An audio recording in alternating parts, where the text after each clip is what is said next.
Did you know Jim Knowles didn't name a defensive player of the game after Ohio State's 35-point win over Marshall?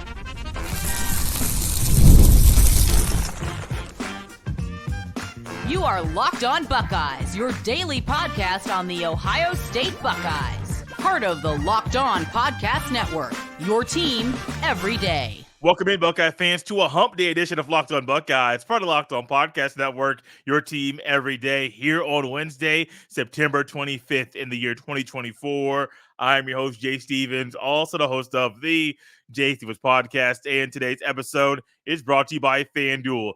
Place your first $5 bet, and you'll get started with $200 in bonus bets guaranteed. Visit FanDuel.com to get started.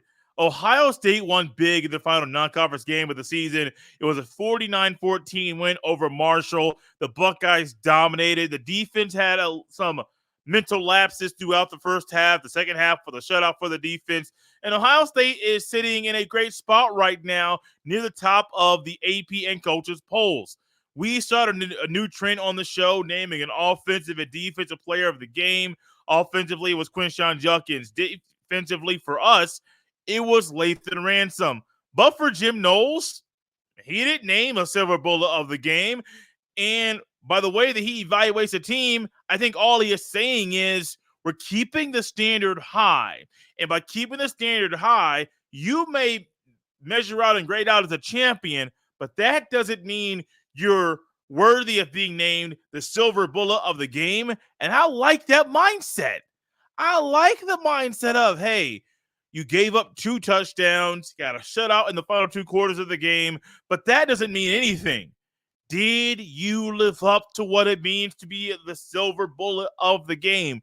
And if the answer is no, nobody gets that award. Ryan Day is not pleased with some things right now. Jim Knowles is not pleased with some things right now. And I like the way they're approaching this season. They're not approaching it with the same old song and dance we have seen in the past couple years or 3 years now. It's not the same old thing. No, it's we're keeping the standard high. And by keeping the standard high, some things have to change. We're not trying to provide a sense of deja vu around here in the Woody. We're trying to provide something new, something fresh, something that you can be quickly impacted by, and something that makes you play better and better and better, and you find yourself grinding and working harder. Why? Because you want to keep rising to the standard that is set. Jim Knowles actually made this quote during a presser on Tuesday in regards to why there wasn't a defensive player of the game after Ohio State's 49-14 win over Marshall. Quote, "You got to speak the truth. While we had some champions, we had no one that we thought really showed a silver bullet of the game performance," end quote. Now think back to what you watched against Marshall. First half and second half, all 4 quarters combined. If you were in Jim Knowles' shoes, would you be able to pick a silver bullet of the game? Because I know there's a guy in your name that's in your head right now that you think, hey, he's worthy of it. Was it for all 4 quarters? Maybe it was for a half. Maybe it was for two quarters and half of the third. Whatever it may be, let's just say that the guy that's in your head wasn't a guy that was making a major impact, being the silver bullet of the game worthy type of performance. Maybe it was just a flash in the pan, a snapshot of regards to what he did in that game. And Knowles is saying, no, man, we keeping this standard high. This is the way it should be. We got players at Ohio State right now that are holding everybody accountable. They're making sure everyone is doing their job, doing their part. If they have to police themselves, so be it. That's perfectly fine. There's nothing wrong with that. And I do think right now when it comes to policing everything, think about how this is going to motivate Ohio State going into the first Big Ten Conference game this weekend. It's a road test at Michigan State in East Lansing, which occasionally can be a tough place to play. Ohio State generally, or at least under Ryan Day, has played very, very, very, very well there. Last time they were there, I believe, was when Stroud ran that 50-plus yard touchdown run in mop-up duty. I don't know if that was the last time, but I think that may be the last time. So Ohio State's probably going to – I think Ohio State's going to win big. but it's still a road test. It is still one of those moments that you're in conference play. No more MAC schools, no more Sun Belt schools in the regular season at least. Maybe the Buckeyes match up with one of those G5 schools, a school from the MAC or a school from the Sun Belt in the playoff later this season. Maybe they do, maybe they don't. We'll have to wait and see. We also got to wait and see how the players respond to Jim Knowles making this big, bold statement during a presser on Tuesday. During the presser on Tuesday, we also got a little update in regards to Tegra Shabola and Austin Serveld. That Ryan Day says he thinks both of those guys will play. It didn't really seem like we really missed anything when Tegra was in or when Serveld was in. It truly seems like Ohio State does have 6 starters. There was a time I said 7. It seems like Serveld has jumped Carson Hinsman in the depth chart at right guard, because going into the season, it was, Hinsman and McLaughlin, they can both swing at right guard. They can do right guard. They can do center. Ain't nobody taking McLaughlin's spot. He's playing phenomenal ball this year, and it seems like Hinsman's now number 7 on the interior. If they go with a 6th offensive lineman that's on the outside, do they move Serveld to right guard and make Tegra Shabola more of an unbalanced lineman lining up in a tight end spot? I don't know. But trust me, when I know Chip Kelly is very smart, we've seen a lot of the creativity Chip Kelly has right now. It wouldn't shock me if Ohio State rolls out there in 11 personnel and says, let's go unbalanced line right. And next thing you know, the defense is like, wait, we haven't seen this on film before. That doesn't mean anything. Seeing it on film is or not, it does not matter. You should know how to combat it. If a team doesn't show you something on film, that does not mean it might not pull a trick out their bag. And you got to just be prepared for just about anything to happen on any given Saturday. Not only did we find out about that, but I mentioned that previous game that Ohio State played, or the last time Ohio State played in East Lansing, Jaden Fielding, apparently he tweaked something. Something felt a little off early on. Not really sure what it was. It was just tweaked when he kicked 3 straight kickoffs out of bounds. Well, the last time Ohio State went to East Lansing, Jaden Fielding kicked a kickoff out of bounds. Did he tweak something? Or is it just something that it's an old habit coming back? I don't know. But it definitely seems very, very odd that it happened once again. Ryan Day did say he wants to keep the offense balanced. When talking about, hey, should there be more downfield passes or should there be more of a balanced offense? Once you keep the offense balanced, yeah, you got Jeremiah Smith and Ibuka. Those guys can make plays from just about anybody. That does not mean that they're going to make plays consistently with the deep ball pass. I don't know exactly what's going to happen, but I do know the balanced offense Ohio State wants to have. They currently have it, and it's working to perfection. Earlier this week on Monday, we started a new thing. It's called 3 Things Monday, and we're going to be doing 3 things from the last game. We did 3 things Marshall on Monday. Still kind of diving to the notebook about Ohio State's last game. Well, let's start a 3 things Wednesday, looking at the next opponent, which is the Michigan State Spartans. This episode is brought to you by Roy. It's time to highlight my Roy Player of the Week. Roy is a new platform that lets fans make contributions directly to their favorite athletes. Download Roy for iOS or Android and enter referral code LOCKEDON, and you'll automatically be entered into a sweepstakes to win $5,000 cash. No purchase necessary, void where prohibited.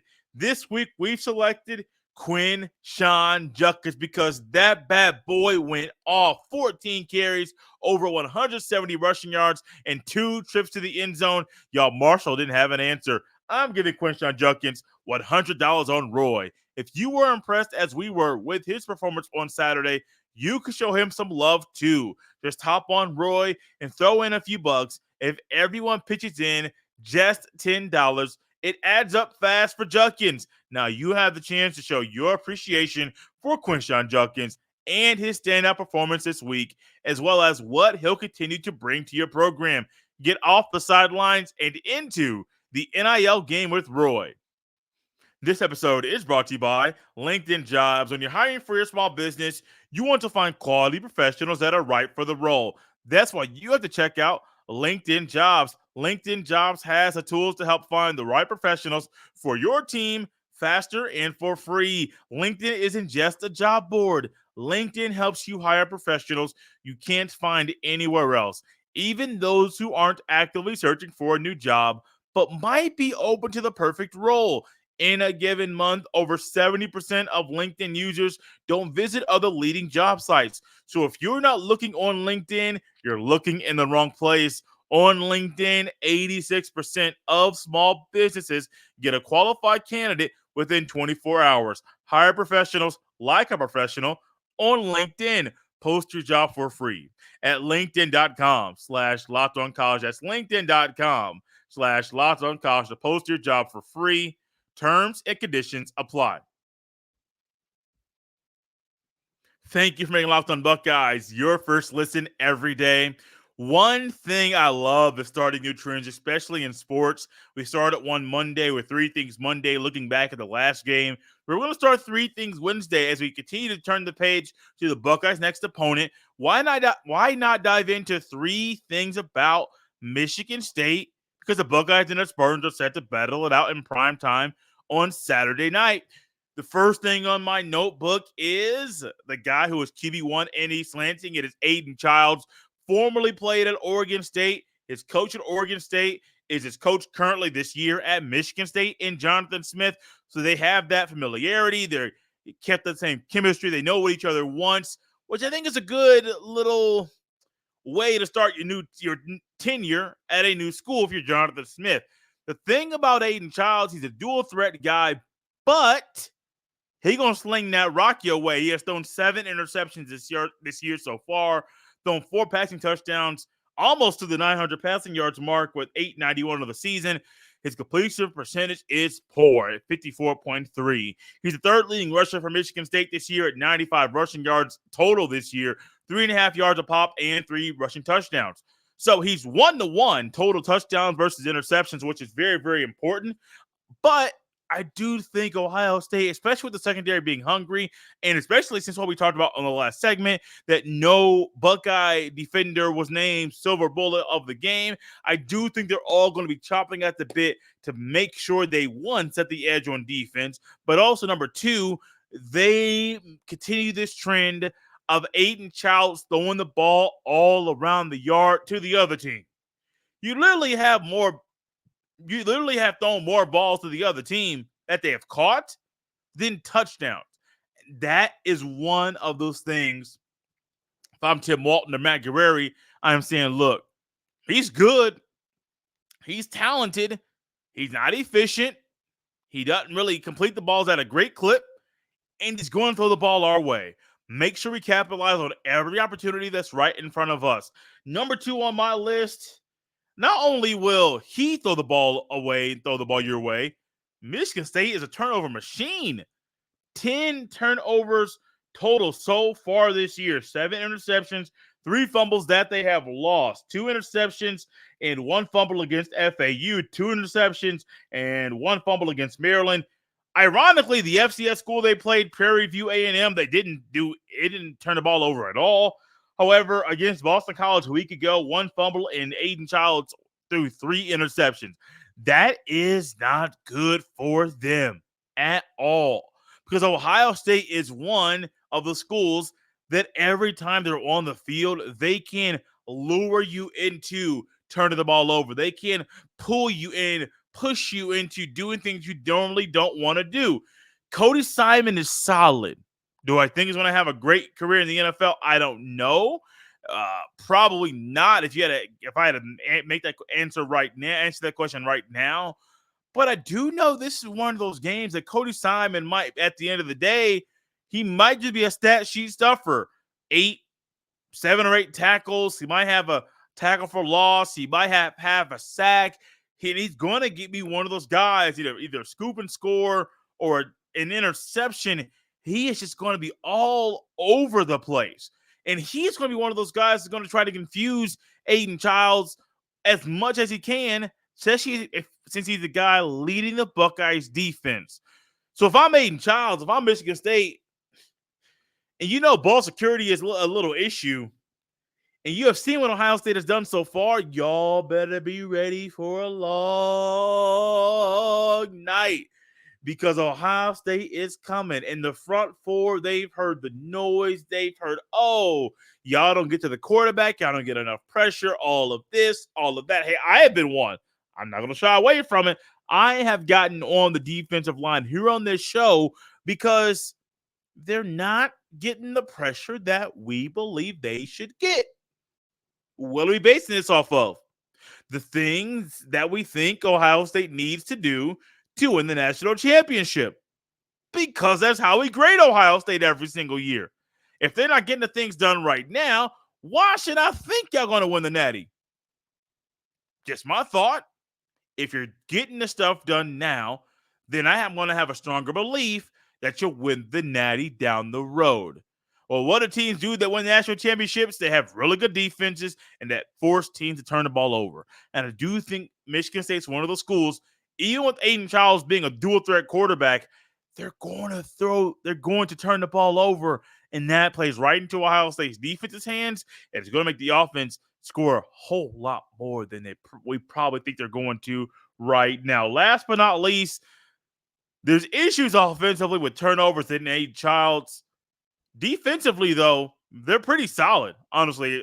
It's one of those things that's pretty balanced. They're holding opponents to under 100 rushing yards a game and 96.8. The opponents are only throwing for 158 passing yards per game. The defense is giving up on average 1 touchdown a game through the air, on average 0.8 rushing touchdowns per game. Averaging other teams are having 2.6 yards a pop versus Michigan State's defense. So the defense is solid. Ohio State's offensive line, I purposely mentioned Tegra Shabola and Austin Servelt earlier in the show because as Ryan Day says, I think both of those guys will play. How does Michigan State try to combat that? Because I do think there is a way for Ohio State to combat what Michigan State does very, very well.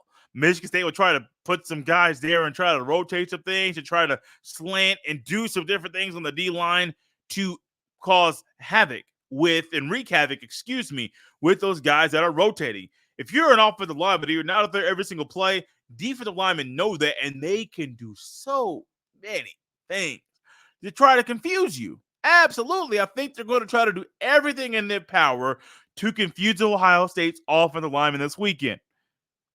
The one thing I saw Boston College do a little bit that I do believe Ohio State can do a whole lot more. Boston College had a little bit of success running the ball against Michigan State. I don't have the numbers in front of me currently. Going to try and pull it up here quickly. But if Ohio State can find a way to have some success running the ball, which I believe they will, watch out Spartans. Because this is going to be a very, very, very long game. Michigan State's a whole lot better than I thought they were going to be. Boston College, their running backs aren't to the caliber of Ohio State's, but Boston College had 163 rushing yards against Michigan State. The issue was they also ran the ball 39 times for 4.2 yards a pop. If Ohio State runs the ball 39 times against Michigan State, best believe they're going to have close to 300 rushing yards. That's just how good Ohio State is. That's just the jump that you're going to get from Boston College to Ohio State. The defense is solid. Aiden Childs is a dual threat guy. He's going to throw the ball your way. Hopefully you catch it. And Michigan State is known for turning the ball over this year. 10 turnovers through the first 4 games for the Spartans. That could very well be 13 or 14 or 15 turnovers at the end of the Buckeyes and Spartans encounter in primetime in East Lansing, Michigan. One thing that's been a trend for a couple years now and it's not going to go away anytime soon is our stock watch. Stock up, stock down during Michigan State week. Y'all, it's back. This episode is brought to you by FanDuel. Hey, NFL fans, you can start the season with a big return on FanDuel It's America's #1 sports book. So when you get a hunch in the middle of the game, you can check out the latest stats, view live play-by-play, and so much more on the same page where you place your bets. You'll start with $200 in bonus bets guaranteed when you place your first $5 bet. Y'all, I got to say that one more time. You'll get started with $200 in bonus bets guaranteed when you place your first $5 bet, and all the action goes down at FanDuel Sportsbook. Make sure you download the app and head to FanDuel.com. Thank you for making Locked On Buckeyes your first listen every day. The Stock Watch is back, and this one is going to be a lot of fun. One player we talked about quite a bit is on this first little part of our Stock Watch. Stock up, stock down. Let's start with the positive and then go to the negative. Stock up on Quinshon Judkins. That man is a dog. 14 carries, 174 rushing yards, 2 touchdowns. Also had a couple catches in the game as well. They couldn't stop him. 86 yards down the sideline, burst through the line, inside zone. And what happened? He was running for his life, like he was running for it from a dog. Close, he got to the end zone, saw the guy out of gas, and he was up here saying, "Feet don't fail me now," because, man, that's exactly what happened. His feet didn't fail him. He had the 86-yard touchdown. Gus Johnson was oozing just the love he had or has for Quinshon Judkins. Saw him with a picture after the game. It was just so much fun to watch Quinshon Judkins. And for a guy who's a newcomer, transferred from Ole Miss, former SEC Freshman of the Year, he is playing better than advertised. And I don't think I'm going out on a limb right now. I believe he's playing better than advertised, and he's a big reason why Ohio State's offense will be a well-oiled machine this year. They got so many weapons. Just you wait till Brandon Ennis gets going in some of the trickeration behind the line of scrimmage. Yo, look. One, Chip Kelly don't need to bring that out right now. But also, two, when he does, I feel sorry for the opposition because they're going to get embarrassed. Stock up on Ryan Day. I am so happy that Ryan Day is keeping the standard high. The fact that he, in a presser, said, talk about what he's not happy about. Question about the run game. He's like, I'm not happy about anything. Whoa. That's not a direct quote, but that's kind of the gist of what he was saying. Ryan Day is saying, look, we're keeping this standard high, baby. We're not just going to go for the same old status quo. We're keeping this standard high. And while keeping the standard high, one thing we got to do is make sure we cut all the riffraff. We control. If somebody's not getting the job done, we get them up out of there. So be it. Jaden Fielding, I tweak or not, buddy, you got to go. You're not getting the job done. Jaden Ballard, not getting the job done. You got to go.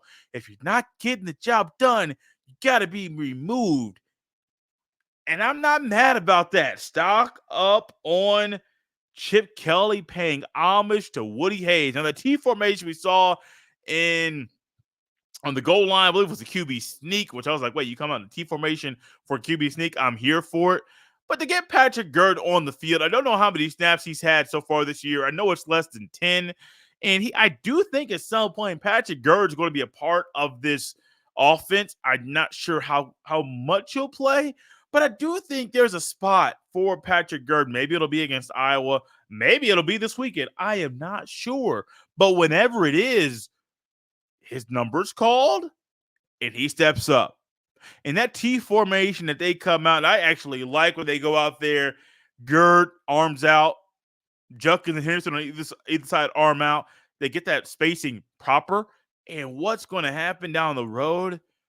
The creativity is going to be endless with this offense. Now, I just can't say endless because they're not going to roll out there and go out there and do a triple option, the old school triple option, the way that the Army and Navies, they run that thing. They're not going to do that.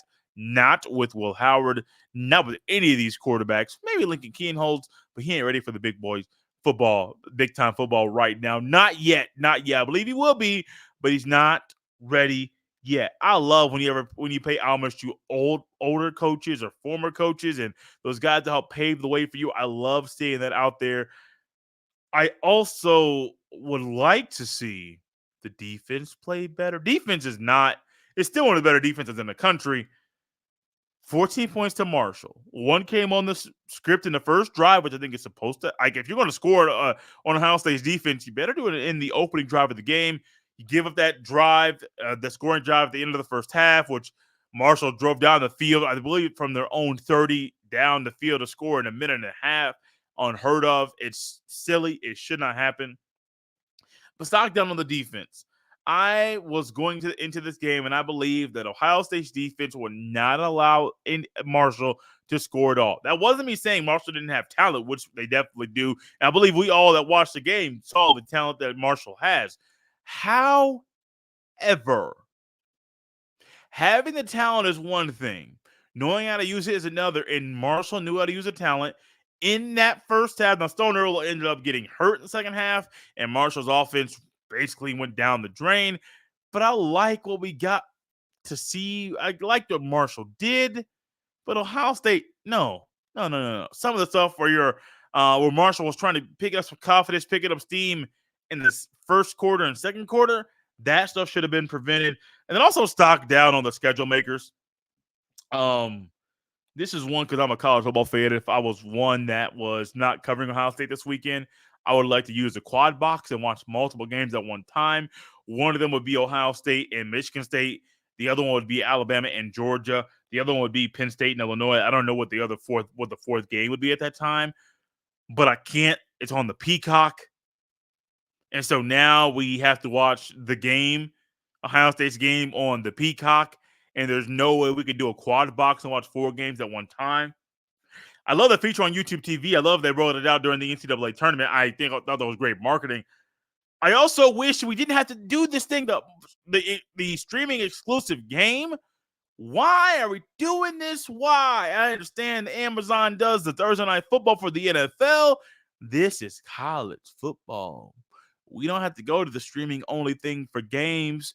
Put it on NBC. Put it on the Peacock, or put it on somewhere else so everybody and their mama can watch this game, easily watch it. Now, they'll probably break a record, and they may say, oh, it's the most watched college football game on the Peacock ever. Why? It's the Block O. It's what Ohio State does, but I really wish there was a way. I know there's a way for us to watch Alabama and Georgia at the same time as Ohio State and Michigan State. I mean, second screen, another TV, pull out your laptop, pull out your iPad. Like, we got devices in our homes to watch multiple games at a time if it's not us watching them via the YouTube TV or maybe picture-in-picture that some people used to do. Maybe you still do picture-in-picture. I'm not sure. I do know this, though. Schedule makers, I'm not mad about Ohio State's game being in prime time. I just wish Alabama and Georgia was earlier in the day, so I didn't have to go back and forth between the Buckeyes and the big-time battle between Georgia and Alabama on Saturday night. Y'all, thank you for tapping into Locked On Buckeyes. You can follow me on Twitter at JSteven07. You can follow the show at LO Buckeyes on the Twitter as well. This has been Locked On Buckeyes on a hump day. We'll see you next time.